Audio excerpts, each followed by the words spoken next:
Banyak orang butuh uang dalam keadaan kepepet. Dan solusinya ya cuma satu, uang cash di tangan. Mereka nggak mau dan nggak bisa nunggu lama. Dan oleh karena itu, pinjol bisa jadi solusi. Pinjaman online itu ngasih pencairan yang cepat dan mudah ACC. Masalahnya, aplikasi pinjol nggak mau tahu tentang keadaan dan kebutuhan kita. Bahkan di saat kita paling membutuhkan aplikasi pinjol, kalau kita pertama kali daftar, itu langsung ditolak. Kemungkinan besar begitu. Padahal di sisi lain, kita melihat teman-teman kita yang nggak perlu aplikasi pinjol dengan cepat mereka di ACC dan dapat limit yang besar.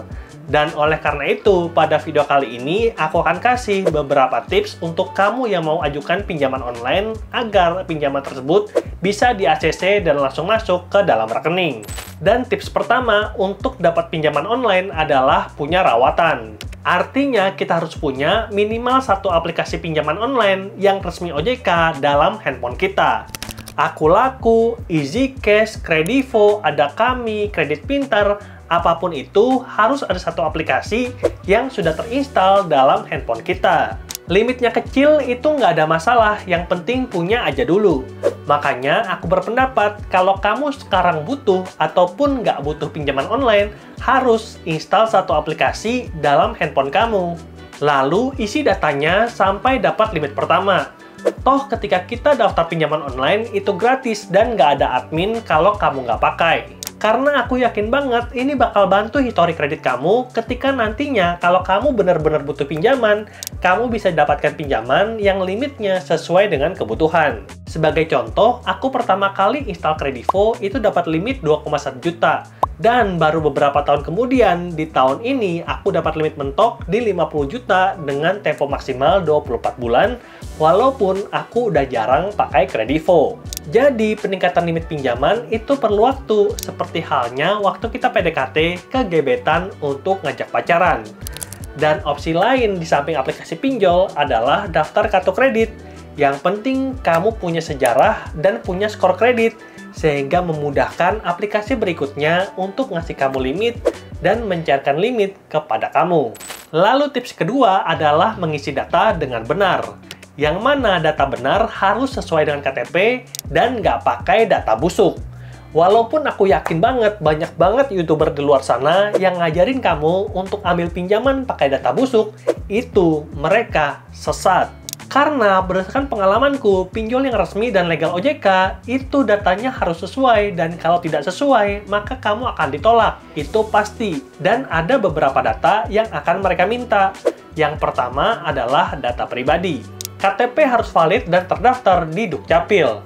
Lalu alamat domisili harus sesuai dengan alamatmu pada saat ini. Karena kita tahu yang namanya aplikasi pinjol itu bisa periksa kamera, mikrofon, dan juga GPS, yang artinya mereka tahu di mana sekarang kamu daftar. Jangan kamu lagi di Jakarta, tapi ngaku-ngaku tinggal di Bandung, Jogja, atau bahkan Medan. Ya pasti kamu ketahuan kalau kamu lagi bohong. Lalu data yang kedua adalah data pekerjaan. Walaupun yang namanya aplikasi pinjol tidak minta slip gaji, mereka pengen tahu kemampuan kita untuk bayar cicilan. Karena berdasarkan statistik, orang dengan cicilan lebih dari 50% itu bisa jadi mereka kemungkinan besar galbay atau telat bayar. Makanya OJK mempersyaratkan untuk aplikasi pinjol boleh ACC dan dengan mudah mencairkan pinjaman ke rekening kamu harus punya penghasilan minimal 3 juta per bulan. Yang mana bakal lebih baik lagi kalau gaji kamu itu sama dengan UMP daerah tempat kamu tinggal.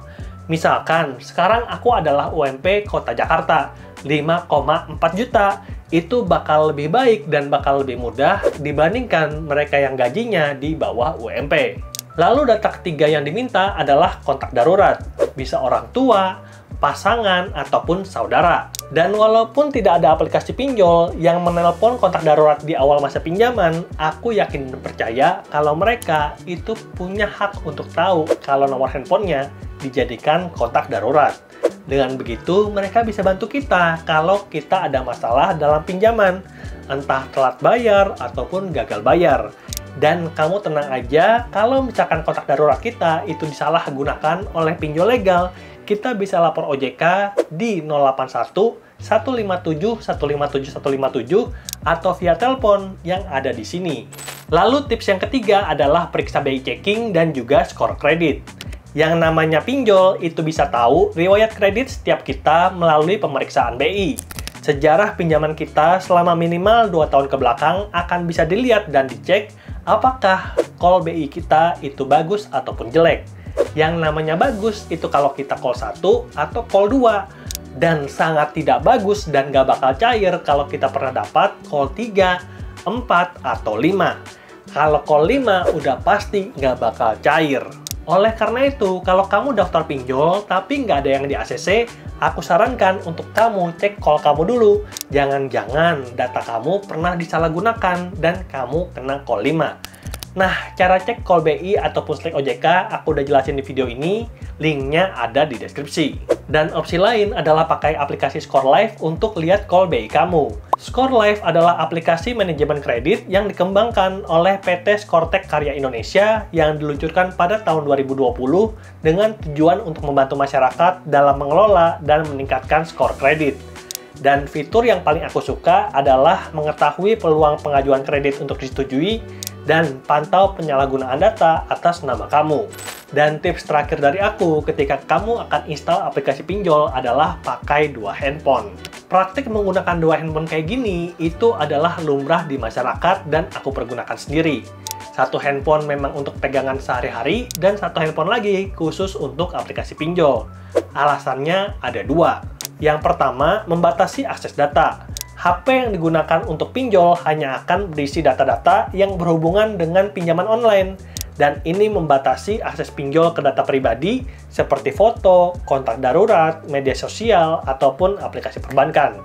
Karena kita bersama tahu, walaupun OJK sudah meregulasi kalau pinjol cuma boleh akses ke kamera, mikrofon, ataupun GPS, tapi fakta di lapangan, mereka bisa akses lebih dari itu, termasuk kontak dan galeri. Lalu alasan berikutnya adalah notifikasi yang terpisah. Nah, aplikasi pinjol ini, kan tadi aku udah saranin kalau kamu punya aplikasi rawatan. Masalahnya, aplikasi-aplikasi ini kadang suka spam notifikasi, di mana kita dapat notif walaupun kita tidak pakai. Dan notif kayak gini, kalau di handphone utama, itu bakal sangat mengganggu karena akan bercampur baur dengan kepentingan lain yang mungkin lebih urgent. Dan buat kamu tahu aja, ini handphone pribadiku ada bahkan sampai 50 telepon yang masuk hampir setiap hari untuk menawarkan pinjol, kartu kredit, ataupun pinjaman. Kalau nggak telepon, WhatsApp, atau SMS. Makanya aku pusing banget. Dan itulah dia beberapa tips dari aku untuk kamu bisa dapat pinjaman dari pinjol resmi yang sudah legal dan terpercaya dari OJK. Dan kalau sudah dapat limit dari pinjol legal, aku yakin banget itu bisa jadi awal untuk kamu bangun histori kredit sehingga bakal lebih mudah untuk dapat pinjaman ke depannya. Bahkan kalaupun mau daftar pinjol ilegal, itu pasti cair.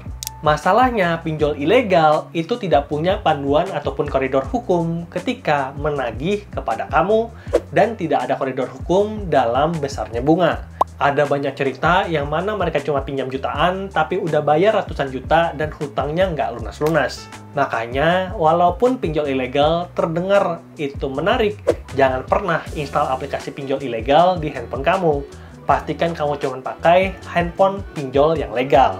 Dan daftar pinjol legal di tahun 2025 itu ada 97 yang daftarnya bisa kamu lihat di sini, linknya ada di deskripsi.